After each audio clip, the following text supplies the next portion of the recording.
I am presenting Union Gospel Press's Sunday School Lesson number 10, Sunday, August 8th, 2021. The lesson is entitled, 3 Young Men Refuse to Bow. Lesson text comes from Daniel chapter 3, verse 1 and verses 8 through 18. The related scriptures are Daniel 3, 19 through 30 and 6, 1 through 23, Psalms 18, 46 through 50, Matthew 10, 16 through 20. The place is Babylon. The time is about 587 BC. Imagine what God could do through you if you were willing to take an unpopular public stand for him. This is exactly the type of person God is looking for. He wants people who will go against the tide and swim against the current of popular opinion. People who will ultimately be willing to lay down their lives for the sake of the gospel and the cause of Christ. Unfortunately, many people who profess Christ are unwilling to do anything that would warrant unwanted attention. They are content to go with the flow and unwilling to rock the boat. When someone tells a dirty joke, they laugh. If they are around people who are getting drunk, they indulge. If they hear gossip, they repeat it to others. God's people are to be different from unbelievers. When we see evil, we are to stand against it. We are never to place anyone or anything above our Lord. Today's aim, facts. To acknowledge that the world we live in stands in opposition to the things of God. Principle. To stress that God's people are called to stand against whatever stands against the Lord. Application. To resolve the to willingly accept unpopular and hostility from the world because we stand up for Jesus Christ. Illustrating the lesson. We face many pressures in life to worship other things, but we must never waver in our allegiance to God. Like the 3 Jewish men, we should even be willing to die for our loyalty to him. Practical points. 1. Those who seek to honor God are often falsely accused of dishonoring proud human leaders. Daniel 3:1, 8 through 9. 2. Those who are loyal to God will stand out from the crowd. Verses 10 through 12. 3. Human pride can drive people to hatred. Verses 13 through 14. 4. God's people cannot negotiate victory on the world's terms. Verse 15. 5. We can count on the Lord for security when the world targets us for persecution. Verses 16 through 17. 6. We can stand firm against evil forces and worldly values only because God stands with us. Verse 18. Golden text. If it be so, our God, whom we serve, is able to deliver us from the burning fiery furnace, and he will deliver us out of thine hand, O King. Daniel 3:17. Today we have 3 lesson outlines. The first is the golden idol, coming from Daniel 3:1. The second is the scheming informants, Daniel 3:8 through 12. The third is the brave young men, Daniel 3:13 through 18. Introduction. To the world at large, people of faith are notorious for putting their lives on the line for what seems to unbelievers the most trivial of reasons. In the Roman Empire, Christians regularly allowed themselves to be thrown to the lions rather than perform one simple and seemingly innocuous task. Mutter an oath acknowledging Caesar as God while offering a pinch of incense. But the Christians had a loyalty to something higher than Caesar, public order, or even their own lives. Their loyalty was to Jesus Christ, the true God made flesh, to whom they owed everything. This same loyalty and love for God over every other consideration is seen in the 3 men who are the focus of this lesson. The golden idol. Daniel 3:1. Nebuchadnezzar, the king, made an image of gold, whose height was 60 cubits, and the breadth thereof 6 cubits. He set it up in the plain of Dura, in the province of Babylon. For this week, we jump ahead about 21 years after the time of Jeremiah's unpopular speech at the temple. We find ourselves in Babylon, where a number of Jewish captives have been living for about 18 years. Prominent among these, of course, is the young man Daniel, accompanied by his three friends who now have Babylonian names: Shadrach, Meshach, and Abednego. Daniel 1, 6 through 7. Daniel had been given the name Belteshazzar, but it is used only occasionally in the remainder of the book. Because of their integrity, intelligence, and especially Daniel's ability to interpret the king's enigmatic dreams, chapter 2, these four men rose high in the Babylonian administrative system. They were given authority unheard of for members of a captive nation. Their success provided a strong testimony to the greatness of the God they served. But there was also a backlash, one that comes to the floor in chapter 3. King Nebuchadnezzar was the greatest ruler in the ancient Near East and had seen in centuries. A brilliant and ruthless military commander, he transformed Babylon into the most feared, powerful, and dominant empire in the region. In short order, he conquered Assyria and Egypt, while overwhelming the small nations along the Mediterranean, including Judah. As powerful as he was, however, he was to learn that there was one with infinitely greater power. Nebuchadnezzar had great respect for Daniel and his compatriots, but he had even greater esteem for his own majesty and was given to grandiose gestures and self-adulatory premonitions. Thus it was that he conceived a plan to reflect universal glory back on himself. Daniel 3:1 tells us that the king made an image of gold, a colossal golden statue measuring 90 feet tall by 9 feet wide. He had this enormous figure set up in the plain of Dura, in the province of Babylon itself. The exact location of this site has been questioned. Some scholars note that the name Dura survives in the name of Euripides' territory about 5 miles from the city of Babylon.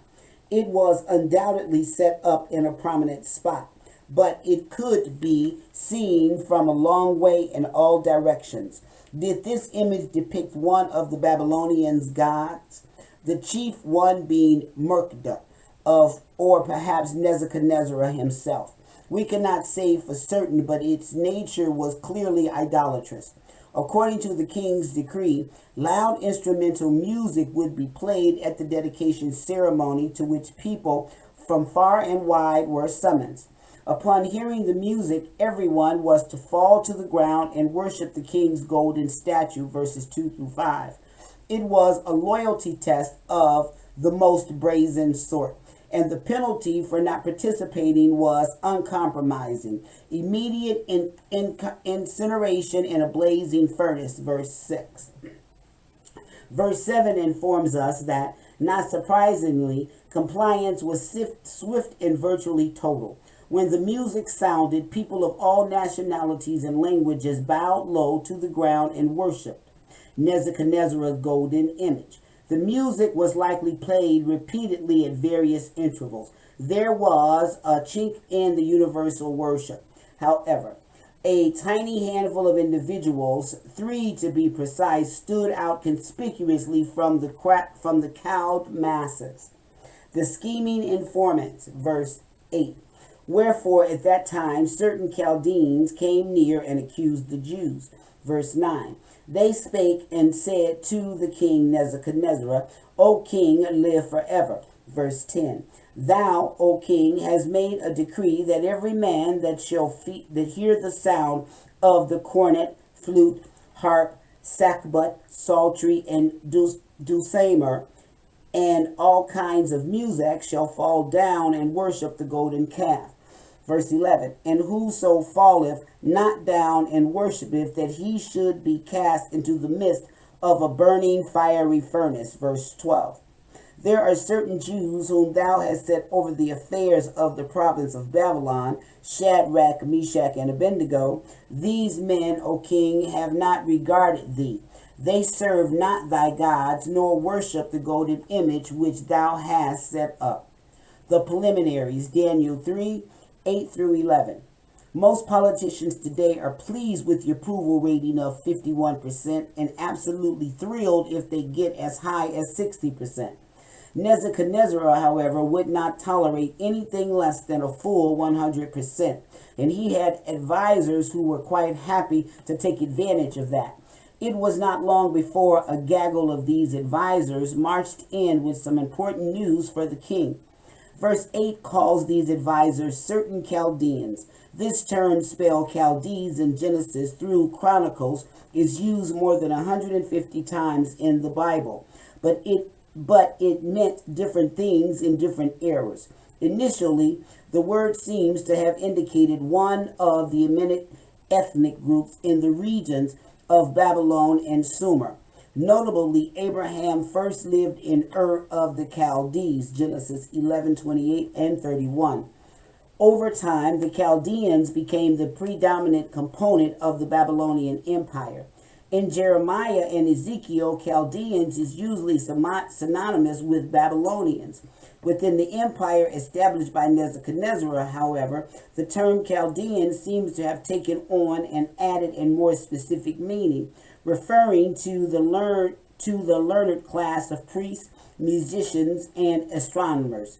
They rose high as royal advisors and administrators, but they suffered humiliation when they proved unable to tell Nebuchadnezzar the content of his dreams, much less interpret it.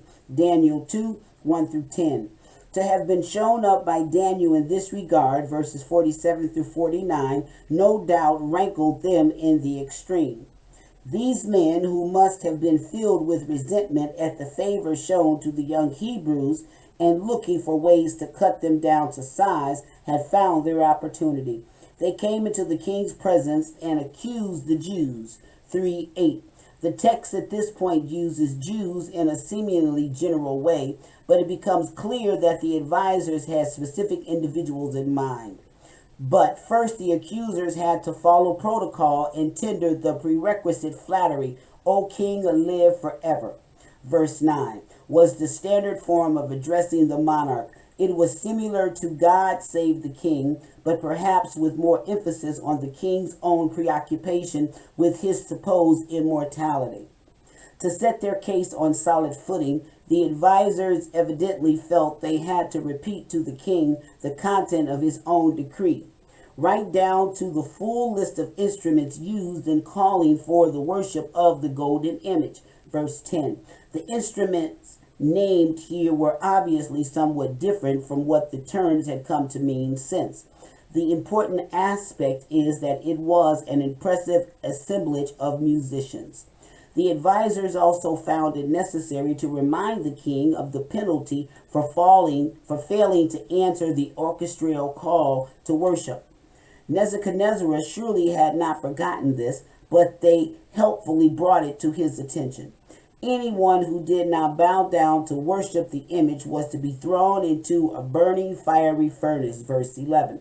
The language seems to be deliberately redundant in order to underscore the terrifying severity of the punishment. That furnace was really hot. The accusation, Daniel 3:12. Finally, the advisors were ready to close that noose. They informed the king that there were a few Jews who had not complied with the king's decree. Moreover, the time for generalities was now past. The malefactors were named, Shadrach, Meshach, and Abednego. The advisors reminded the king that these were men whom he had placed in high positions of administration over the province of Babylon. The motive for this reminder was no doubt to highlight the ingratitude of these three for their promotions and to emphasize their unworthiness to fill the positions. Instead of showing appreciation to the monarch for the high honor bestowed on them, certainly unwarranted for conquered foreigners, they had defiled him. They did not serve the Babylonian king's God, and they refused to worship his golden image. The decree regarding the golden image had not mentioned anything about serving the other gods of Babylonian. But the advisors must have felt that it strengthened their case against the dishonored character of the three young Jews. To spurn the service and worship of their patrons' deities was already insult enough against the royal majesty and beneficence. Now they had added to the insult the injury of flouting a direct decree of the king. It was not something Nebuchadnezzar would be able to ignore. The brave young men, verse 13. Then Nebuchadnezzar, in his rage and fury, commanded to bring Shadrach, Meshach, and Abednego, then brought these men before the king. Verse 14. Nebuchadnezzar spake and said unto them, Is it true, O Shadrach, Meshach, and Abednego? Do not ye serve my gods, nor worship the golden image which I have set up? Verse 15. Now if ye be ready, that at what time you hear the sound of the cornet, the flute, the harp, the sackbut, the psaltery, and the dulcimer, and all kinds of music, ye fall down and worship the image which I have made. Well, but if ye worship not, ye shall be cast the same hour into the midst of a burning fiery furnace. And who is that God that shall deliver you out of my hands? Verse 16. Shadrach, Meshach, and Abednego answered and said to the king, O Nebuchadnezzar, we are not careful to answer thee in this manner. Verse 17. If it be so, our God, whom we serve, is able to deliver us from the burning fiery furnace, and he will deliver us out of thine hand, O king. Verse 18. But if not, be it known unto thee, O king, that we will not serve thy gods, nor worship the golden image which thou hast set up. The king's anger and final order, Daniel 3:13 through 15. As the informants no doubt hoped, Nebuchadnezzar flew into a rage at their report and immediately ordered that Shadrach, Meshach, and Abednego be brought in to answer for their insubordination. They were quickly hauled before the king, and the interrogation began.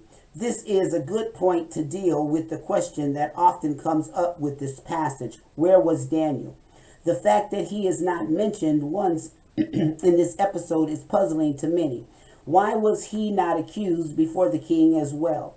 In the absence of information in the text, we cannot offer absolute answers, but we can note two vital certainties. First, Daniel would never have bowed down to the golden statue. For a man who refused the king's diet on grounds of faithfulness to God's law, chapter 1, and at a later time continue praying to the Lord despite another king's edict prohibiting it, chapter 6, such an act would be inconceivable.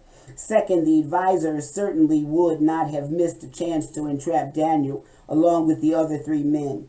Indeed, Daniel would have been the grand prize if they could have caught him in disobedience.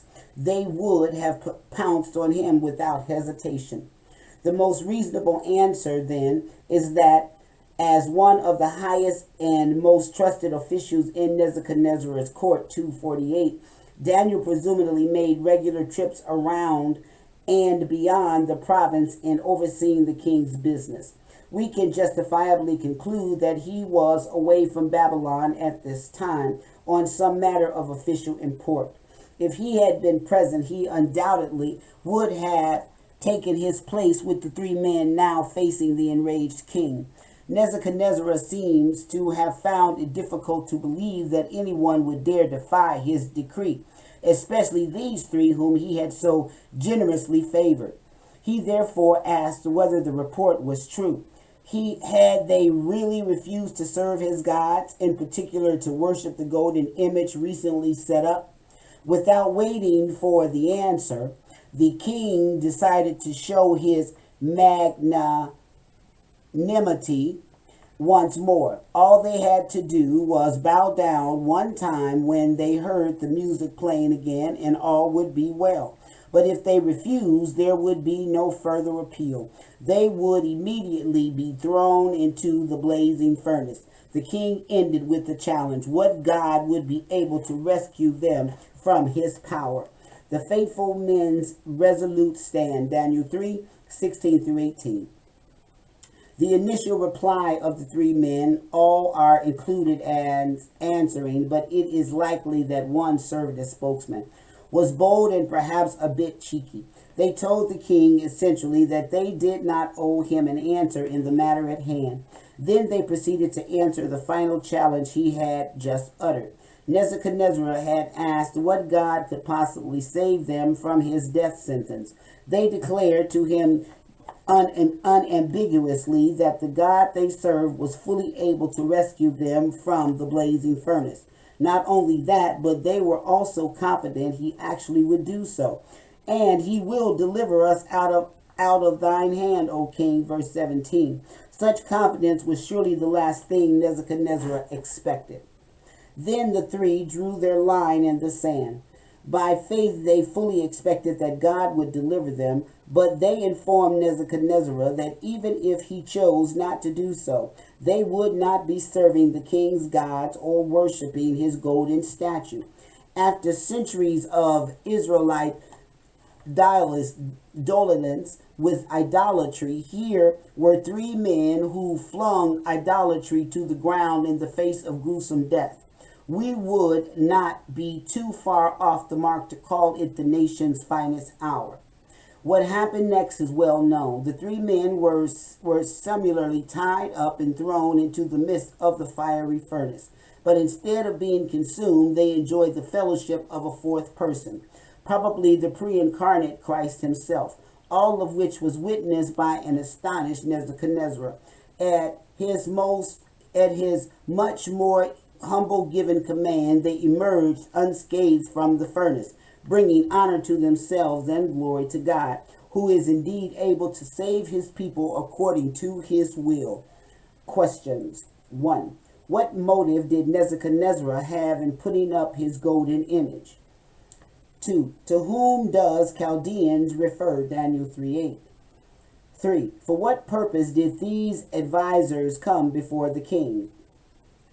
4. Why did they tell the king the content of his own decree? 5. What was the penalty for disobeying the decree? 6. Why did the advisors remind the king that he had put the three Jewish men in high positions? 7. How did the king react to the report? 8. How did the three men answer the king's question? 9. Of what were the three men confident? 10. What was their attitude toward idolatry? This concludes the Sunday School lesson for Sunday, August 8th, 2021. Thank you for listening. God bless.